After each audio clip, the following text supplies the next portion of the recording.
Let's return to Edinburgh now and speak to the leader of the Scottish Liberal Democrats, Alex ColeHamilton, who joins us. Thank you very much indeed for your time, Alex. I'm just picking up on some of the phrases and the language that she used in that resignation speech.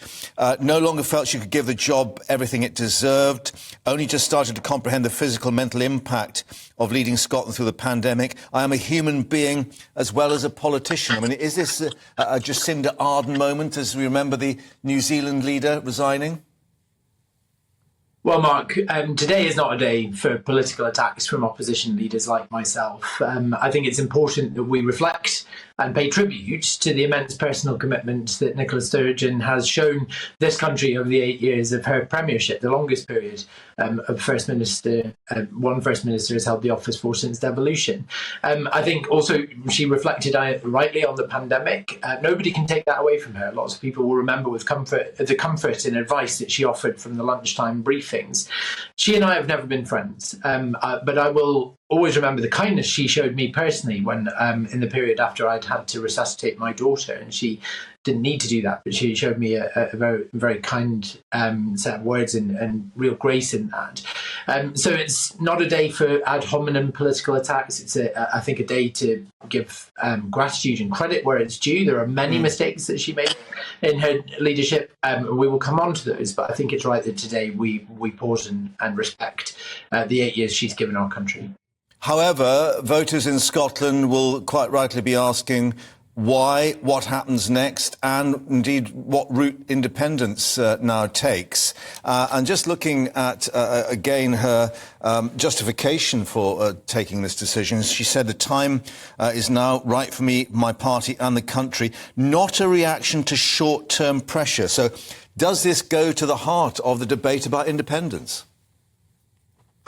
Well, your viewers, Mark, will be aware that I think Nicola Sturgeon had staked much of her political capital on the suggestion that the next general election could be a de facto referendum on independence. We saw a major poll over the weekend showing that the country didn't agree, and frankly, I don't blame them. No single politician should ever get to tell the electorate what an election is about. We go to the country to get our instructions from the people who put us in Parliament. And I think it's quite arrogant for anyone to suggest otherwise. But look, like I say, the coming days and weeks, we will, I think, dissect Nicola Sturgeon's legacy and her contribution to Scotland, and there are many missteps in that, and we've discussed them before on this programme.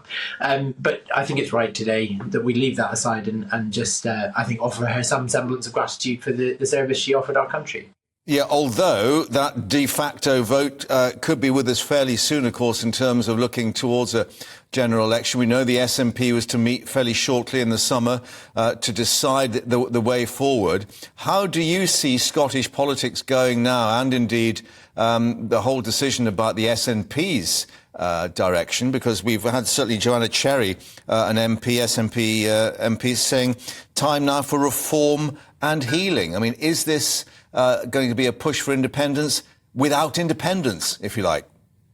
I hope very much that we have reached the end of the line in the constitutional battle that has gripped our politics and starved everything else of oxygen these past 10 years and more.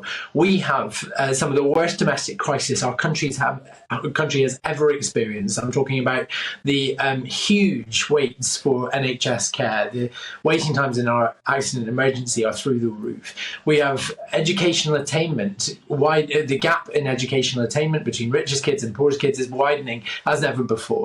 We have huge problems in terms of the cost of living emergency, which are compounded by some of the decisions this Scottish Government has taken. My goodness, we are a country that has been stuck in the nationalist conundrum for so very long. I hope that now that we see that sort of nationalist spasm that has been a populist theme that the SNP have exploited since before Nicola Sturgeon was the leader and First Minister of Scotland, and that we see that fall away and we get on with the business of government. However, one reflects on the huge personal following she's enjoyed, and as you say, in power for 8 years as a female leader as First Minister, and one wonders who maybe has got that sort of personal following that could take up, and certainly, yes, she's been divisive, many would say, but a really dynamic leader. Well, I think there's certainly an element of the SNP support, which is, I think, encapsulated in Nicola Sturgeon herself. Lots of people, I think, decided to give the SNP a chance because the perceived competence of her managerialism in the COVID-19 pandemic. Now, I don't necessarily subscribe to that. The Scottish Government made some significant missteps. Nicola Sturgeon, I think, made some missteps in handling the pandemic. But a lot of the support for the SNP has been tied up in what I think people had termed loosely, "In Nicola we trust." They believed that she was a Solomon managerial cautious politician and must have a plan, even when I think those opponents of independence, and I am certainly a vociferous opponent of independence, were trying to say to them, look, there are many unanswered questions. The SNP are trying to get this country to take a massive leap in the dark, just at a time when the international crisis we face, be that climate emergency, the new Cold War in which we find ourselves, demand international cooperation and unions between nations. But a lot of people just were willing to suspend that concern and follow Nicola. I wonder if that falls away now and we start to see perhaps the beginning of a decline for the SNP. But like I say, I'm not here to make political... Well, let's just push it. Well, I would like to push you a bit further out, because Alistair Jack, the Scottish Secretary, basically saying she was a formidable politician. Does this actually now make it easier for both the Conservatives and the Liberal Democrats and Labour, who, could actually pick up 10, 15 seats which they would need to win a general election? It's going to make your life easier north of the border. Well, I think for the Liberal Democrats' perspective, we didn't need Nicola Sturgeon to resign to start to go places. I mean, we did better than any other opposition party at the recent council elections last May. We surprised everybody.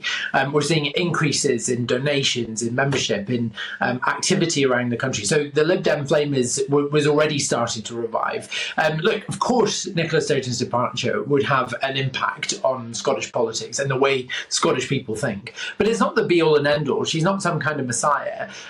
She's a politician, a very able and competent politician at that.